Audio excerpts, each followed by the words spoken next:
আসসালামু আলাইকুম এভরিওয়ান, পদ্মার আড়ালে সবাইকে স্বাগতম। দেশ ও দেশের বাইরে যে যেখান থেকে আমার ভিডিও দেখছেন, আশা করি সবাই ভালো আছেন। আলহামদুলিল্লাহ আমরাও ভালো আছি।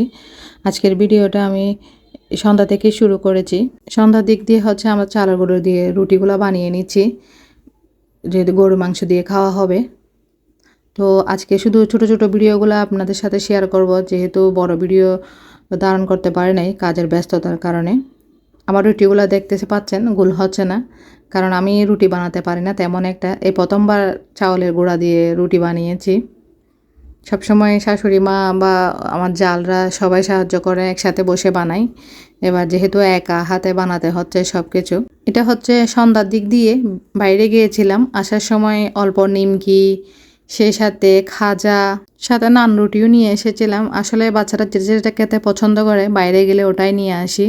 বাইরে যাওয়া মানে খরচ যেটা দরকার হয়, গেলে খরচ হয়ে যায়। এটা নিতে ইচ্ছে করে, ওটা নিতে ইচ্ছে করে, না গেলে বেটার মনে হয় মাঝে মাঝে। এটা কোরবানির দিন সকালবেলা। সবাইকে শুভ সকাল। মাংস নিয়ে আসা হয়েছিল, যেগুলো নিয়ে আসছে অল্প আমি ভালো করে ধুয়ে নিয়েছি। অল্প করে বাসায় দিয়ে ফেলছে, যেগুলো যেন আগে ফাতিয়ার জন্য রান্না করা হয়।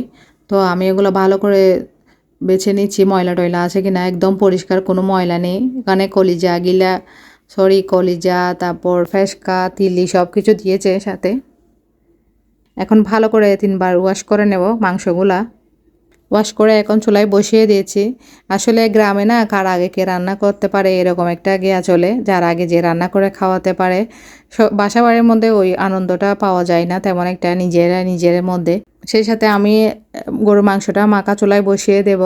আদা, রসুন, পেঁয়াজ সব দিয়ে দিচ্ছি, টমেটো, কাঁচামরিচ। এবার যা যা মশলা লাগে সব দিয়ে দেব। দিয়ে সরষের তেল দিয়ে ভালো করে মেখে ফেলবো। আমার শ্বশুর বাড়িতে না আমি প্রতি বছর রান্নাটা করি। আর কোরবানির মাংসটা আলাদা একটা মজা হয়।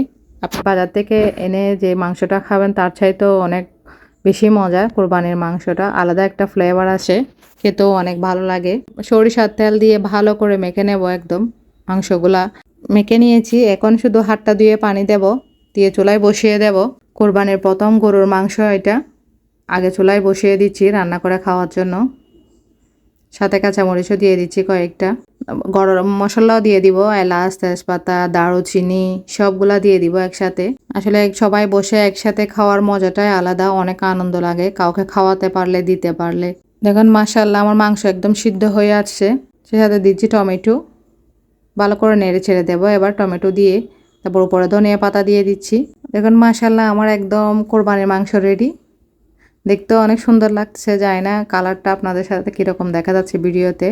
সে সাথে আমি টেবিলে পরিবেশন করে নিচ্ছি কোরবানির মাংসগুলা।